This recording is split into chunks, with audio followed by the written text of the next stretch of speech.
মধ্যে। মনে করেন এই যে 12 ঘোড়া মেশিন, 13 ঘোড়া মেশিন, ডংফিং মেশিন, বটবুটি চালা মেশিন আছে না, এই মেশিন মনে করেন নষ্ট হয়েছে, বাড়িতে নিয়ে উঠানে রাখছেন, স্টার্ট দেয় যেটা কি করে হ্যান্ডেল করেন না, এই হ্যান্ডেলও কাছে রাখছেন। আপনার ছেলে একটা আছে মাত্র 7 বছর বয়স, মাত্র হাঁটা শিখছে, এই ছেলেকে স্টার্ট দিবার পারে?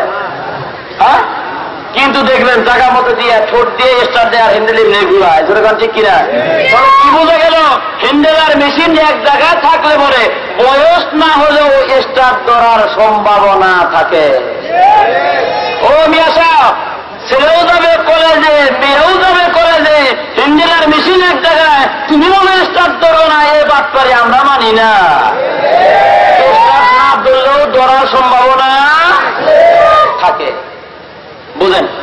নামাজ নাই, রোজা নাই, বাদাম খাই, জন্মের বাদাম খাওয়া খাইতেছে, বাদাম খাওয়ার পরে শেষে আইসা এখন বাপে যখন দেখলো মেয়ে তো কথা মানে না, ছেলে কথা মানে না, বিয়ে করাবে, কাকে দিয়ে বিয়ে দিবে? এখন ছেলে দুলাভাই কয় তুই কোনটারে বিয়ে করবি? কয় এটা, কয় এটা চলতো না, তাহলে আর একটা করাই দেন। ছেলে আর একটা ভালো একটা দিকে বিয়ে করাই দিছে। প্রথম রাত যখন বাসর ঘর যখন আনছে, ছেলে কয় আগিলা আগিলা কত বলো আসিলা। ওই যে হাই স্কুলে 6 বছর বাদাম খাইছে, কলেজে 4 বছর খাইছে, এটা পাইলো না, আফসোস। প্রথম রাতের আফসোস, কান্দাছে, আর একদিকে ফিরে শুয়ে রয়েছে। মাইয়াও তো বাদাম খাওয়ার স্বভাব আছে, কি বলেন? মাইয়াও কয় আগিলারে আগিলা কত বড় আসিলা, কি লিগে পাইলাম না, বাপে জোর করে বিয়ে দিল, ধন সম্পদ দিয়ে হাইরে আমার দুঃখ কেউ বুঝলো না। মাইয়াও কান্দে, ছেলেও। সকালবেলা বন্ধু বলে জিজ্ঞাসা করে, কিরে ভাই শালা কি বুঝলা? দুলা ভাই জীবনটা তামাকাশ হয়ে গেল। কয় কেন? সারা রাত্রে আমাদের সাথে কোনো কথা হয় নাই, এখন কথা কি করবি? কয় আমার বউর মনটাও খারাপ, আমারও মনটা যেন কেমন খারাপ, এখন তাবিজ লাগবো। কি লাগবো? এবার সাধুর কাছে যায়, কয় সাধু বাবা, সাধু বাবা আমায় একটা তাবিজ দেন, আমার ঘরে আমি মেম্বার, আমার বউ। কি বুঝলেন? বউ যদি চেয়ারম্যান হয়, স্বামী যদি মেম্বার হয়, কপালে গন্ধুর কোনার 2 লাখ জ্বালাইব, যেরকম ঠিক কিনা? তাবিজে যখন কাজ হইল না, মায়া তো বাবার বাড়িতে আর আইতে চায় না, শ্বশুরের কাছে আসে না, দেবর কাছে আসে না, স্বামী নিয়ে গেছে, মায়া বুঝায় তো মা একটু যা। এখন মাইয়াও বাড়িছে, মাথাতে কান্দার একটা গান গায়, কইতাম নি আমি, দালান দেখা দিস বিয়া, খাগা মাত্র দালানে তুইয়া, ও দালানে শুইলে আমার ঘুম আসে না, জাগা মাত্র জামাই বাড়ি আমি যাব। এরকম কথার সাথে বাদাম খাইছি, তার সাথে বিয়ে দেওয়া নাই, জোর করে সম্পত্তিকে তোমরা বিয়ে দিয়েছ। অথচ আল্লাহর কোরআনে বলে ছেলেকে যখন বিয়ে করাবে, ছেলেকে বলবে তোমার বউ পছন্দ হয়েছে কিনা। তাফসীরে কিতাবের মধ্যে পাওয়া যায় এমন কথা, মেয়েকে জিজ্ঞাসা করতে হবে, মা তোমাকে এই ছেলের সাথে বিবাহ দিচ্ছি, তোমার ছেলে পছন্দ হয়েছে কিনা। এমনটা যদি না হয়, ছেলে পরে বলবে তোমাকে পছন্দ হয় নাই, মেয়ে বলবে আমাকে পছন্দ হয় নাই। এই জন্য কিন্তু দাম্পত্য জীবন সুন্দর হবে না, জোরে বলেন ঠিক কিনা? কিন্তু আমার দেশের মানুষেরা বলে না, বাবা হাজি সাহেব নিজে নামাজ পড়ে, নিজে আলেম, নিজে ওয়াজ করে বেড়ায়, নিজে হুজুর হাজার হাজার মানুষকে ওয়াজ করে, কিন্তু সকাল 10টা পর্যন্ত জিকিরে করে, মাঝে মাঝে চিল্লাও দেয়, আবার মাঝে মাঝে নেশাবেও যায়, মাঝে মাঝে এরকম মিছিল মিটিংও করে, মাঝে মাঝে টুপিও মাথায় দেয়, আবার মাঝে মাঝে দেখা যায় ব্যানারের সামনেও পাওয়া যায়। কিন্তু লোকটার সমস্ত আমলগুলো ভালো আছে। সকাল যখন 10টা বাজে, ওর মেয়ে যায় কলেজে, বড় একটা ফুটানি ব্যাগ নিয়ে, মেয়ে দিছে কলেজে, বাবা কিন্তু জিকির করে মসজিদে। 8টা বাজতে মেয়ে যায় দেশে যাইতেছে কলেজে, আর একবার রাখে নলেজে, কয় ম্যাডাম আপনি বলছেন কলেজে, আমি রাখছিলাম কলেজে, আজকে রাস্তা পাইছি ফাঁকা, আয়া করলাম দেখা, আমার দিয়ে না ধোকা। আমি বলি জানু আর তোর বাপের ইমানের মধ্যে লাগছে বোকা। ও দুনিয়ার মুসলমান, ছেলে যদি আফারমান হয়, ছেলে যদি কোরআন পড়ানেওয়ালা না হয়, ছেলে যদি হাফেজে কোরআন না হয়, বা আল্লাহ না বোঝে, নবী যদি না বোঝে, এই ছেলে যদি জাহান্নামে যায়, আল্লাহকে ডাকতে বলবে, আল্লাহ আমার মা বাপকে ভাই আমাকে এনে দাও। আল্লাহ বলবেন কি করবা? ছেলে বলবে নাজআলহুমা তাহতা আকদামিনা লিয়াকুনা মিনাল আসফালিন। আল্লাহ আমার ওই সমস্ত মা বাপ যারা কোরআন পড়া নেই, তোমার পরিচয় দেয় নাই, দুনিয়ার ভিতরে যারা আখিরাত বোঝায় নাই, ওই মা বাপদেরকে এনে দাও। কি করবা? ওদেরকে জাহান্নামে যাওয়ার পরে ওদের বুকের মধ্যে পাড়া দিয়ে আমিও জাহান্নামে যাবো, ধরে বলুন নাউযুবিল্লাহ। তবে একটা জিনিস খেয়াল করেন, বাড়ির গার্জিয়ান যদি শক্তিশালী হয়, বাবা যদি সুন্দর হয়, বাবা যদি একটু পাওয়ারফুল হয়, ছেলে মসজিদে না গেলেও লেপের নিচে কিন্তু কত কামাতি সালাত হয়। উদাহরণ দিলে বুঝবেন, তাছাড়া তো ঠিক করবেন না। খেয়াল করেন, মাহফিল শেষে ঘুমাতে দিচ্ছে ঘরের ভিতরে, মাঝখানে সোলার বেড়া, একই ঘরের ভিতরে 2টা খাট, রাতের 12টার পরে এক বাদ পড়াইছে, হাতের মধ্যে লোহার কয়রা, মানে কয়রা পর্যন্ত আংটা আংটা বইরা দেখা যায় ব্যাকুলের মতো, সামনে চুলগুলো এরকম বড় বড়, আইসে ঘুমাচ্ছে। তো এখানে কে শুইছে? ওর বাপ কয়ে কিছু করছে, হুজুর শুইছে। তো হুজুর শুইছে, হুজুর কিছু হয়েছে হুজুর হয়েছে মানে আবু তাবল খাইয়া মাথা ঠিক নাই লেবার তোরা শুয়েছে সকালবেলা ওর বাপ যখন নামাজ দেখা হুজুর উঠছেন হ্যাঁ আমি তো নামাজ পড়লাম আমার ছেলেটাকে উঠছো নামাজ পড়ো ভাই আল্লাহ তালা হাই আল্লাহ তালা হাই আল্লাহ তালা হাই আল্লাহ তালা কত কামাচ্ছে কত কামাচ্ছে ওদের লেবার চলে আমি বললাম এই ফাজলামি কবে জেনে শিখছেন আপনার বাপ আপনার নামাজ পড়ার জন্য আপনি কত কামাতে ছালা করেন লেফের তেলে হুজুর কিছু করেন না প্রতিদিন বাপে যখন আমার ডাকে আমি লেফের তেলে কত কামাতে ছালা করি বাপে মনে করেন নামাজ ঠিকই বলতেছি কি বুঝলেন বাপ যদি শক্তিশালী হয় মসজিদে না গেলেও পোলা লেফের নিচে কত কামাতে ছালা কয় এটা বোঝা যায় জোরে বলেন ঠিক কিনা আর বাবা যদি বলে নামাজ পড় ছেলে যদি বলে নামাজ পড়বো না এমন ছেলেকে যদি বাবা ছেলে বলে পরিচয় দেয় কিয়ামতের মধ্যে ছেলে জাহান্নামে গেলে বাবাকে নিয়ে যাইতে হবে এই জন্য ছেলেদেরকে কোরআন পড়ানোর তৌফিক আল্লাহ তাআলা আমাদের দান করেন আমরা বলি আমিন সম্মানিত ভাইরা আসেন কোরআন পড়ি কোরআন বুঝি চরিত্র সংশোধনের জন্য আল্লাহর জমিনে কোরআনের আর কোনো বিকল্প পথ নাই আপনি দেখবেন মানুষের তৈরি করা যত কিতাব আছে এই কিতাব পড়ে দুনিয়াতে বাটপার হওয়া যায় দুনিয়াতে বড় বড় নেতা হওয়া যায় দুনিয়াতে একজনের চামচ হওয়া যায় সবকিছু হওয়া সম্ভব সত্যিকার অর্থে একজন মুসলমান হওয়া সম্ভব নয় সত্যিকার অর্থে মুসলমান হতে হলে কোরআনের কাছে আত্মসমর্পণ করতে হয় সত্যিকার অর্থে মুসলমান হতে হলে আল্লাহকে আল্লাহ বলে মানতে হয়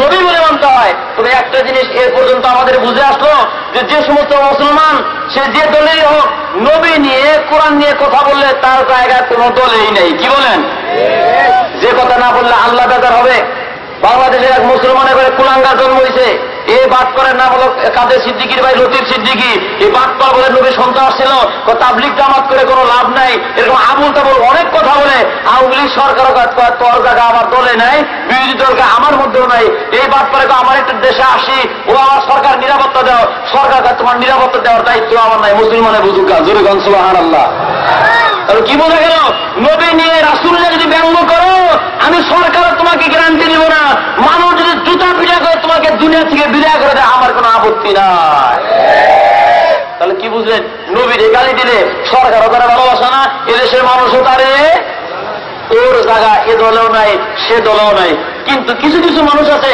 তারপরেও তারা সাপোর্ট দিয়ে যাচ্ছে এদেরও বিচার হবে এক মাঘে শীত যায় না শীত যদি আসে মাঘও আসে আর শীত আসলে পরে চাদরও চিন্তা করে ভয় পায় না আল্লাহ তাআলা ততক্ষণ পর্যন্ত আমাদেরকে হায়াতে তাইয়্যিবা দান করুন আমরা বলি আমিন শেষ কথা আবারও বলে দেই কোরআনুল কারীমের এমন একটা আলো যে আলো কি করে ইখরিজুহুম মিনাজ যুলুমাতি ইলান নূর আল্লাহ বলেন এই আলো মানুষদেরকে কি করে শোনো জাহান্নামের অন্ধকারে তোমাদের সামনে ঘোরাফেরা করে সুদের অন্ধকার তোমাদের মাঝে ঘুরে এরকম দুনিয়ার ভিতরে যৌতুকের মহামারী অন্ধকার তোমাদের সামনে ঘুরে এই সমস্ত অন্ধকার থেকে মানুষগুলাকে টেনে টেনে জান্নাতের দিকে নেওয়ার রাস্তা হলো কোরআনের আলো সুবহানাল্লাহ এই আলোতে আল্লাহ তাআলা আমাদের সমাজ আমাদের জীবনকে আলোকিত করে দিক আমরা বলি আমিন আমার ভাইরা যাদের দুইটা সন্তান আছে একটু চেষ্টা করেন কোরআন পড়ার জন্য সকালবেলা মুক্তিতে পড়ান এই ছেলেটা যদি অন্তত কোরআন শরীফ পড়তে পারে নামাজ রোজা মাসলা মাসালগুলো অন্তত জানতে পারবে দাঁড়ায় অন্তত কি করবে না প্রস্তাব করবে না এই জন্য ছেলেদেরকে দিন বুঝান ছেলেদেরকে আখিরাতের ভয় অন্তরে দিয়ে দেন ছেলেও ভালো হবে দুনিয়াতে আপনার সাথে ছেলের সম্পর্কটাও কি হবে ভালো হবে মহব্বতে বলি লা ইলাহা ইল্লাল্লাহ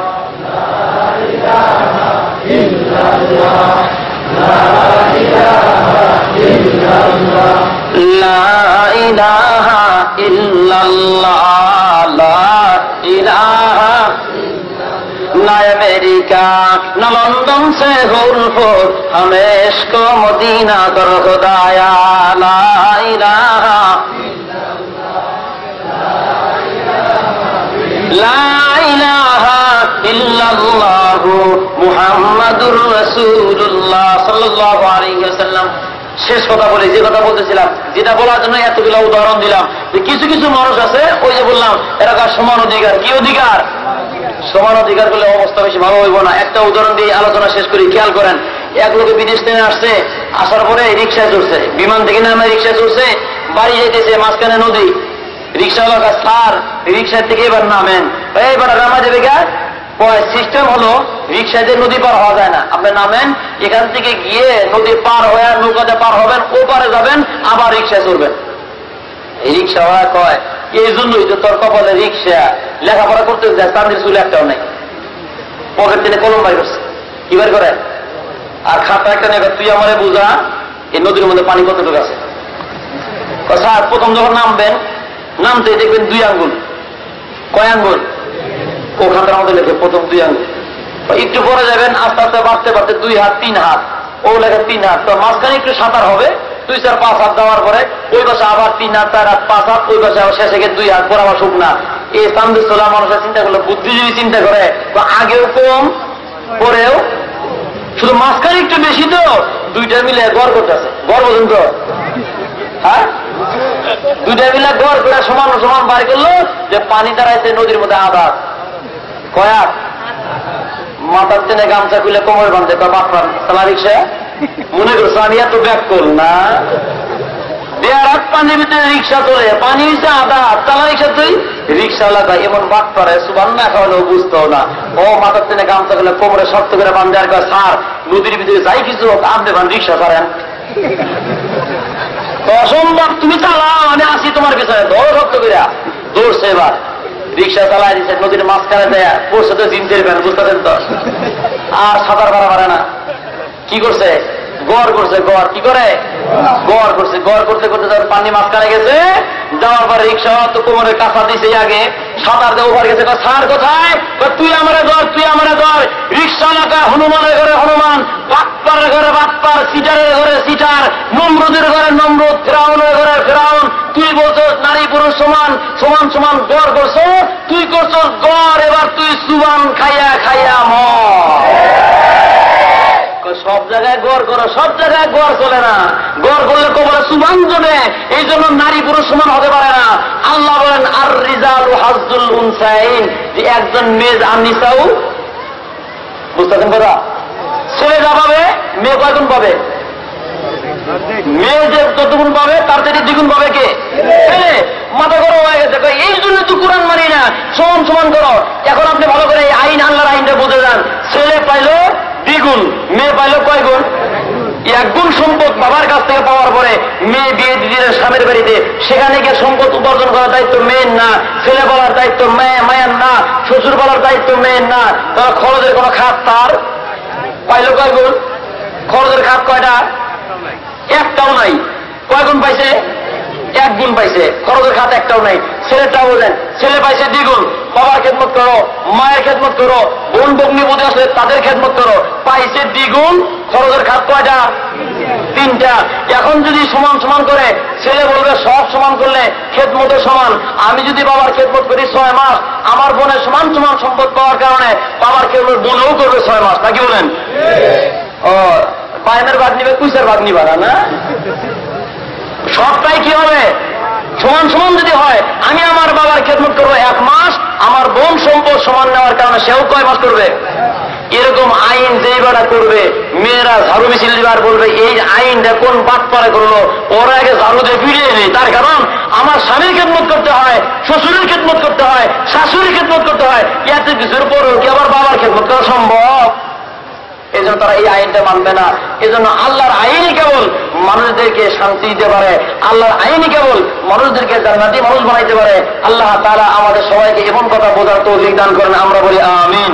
সম্মানিত ভাইরা, শেষবারের মতো আবার আপনাদের মাঝে আহ্বান জানাই, কোরআনের আলোতে আলোকিত হন, কোরআনের জ্ঞানে জ্ঞানী হন, সন্তানদেরকে জ্ঞানী বানান।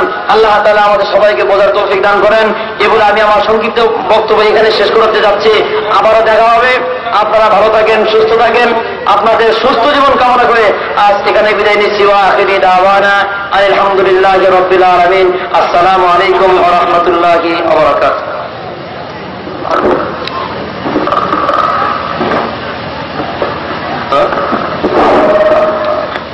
1 মিনিট।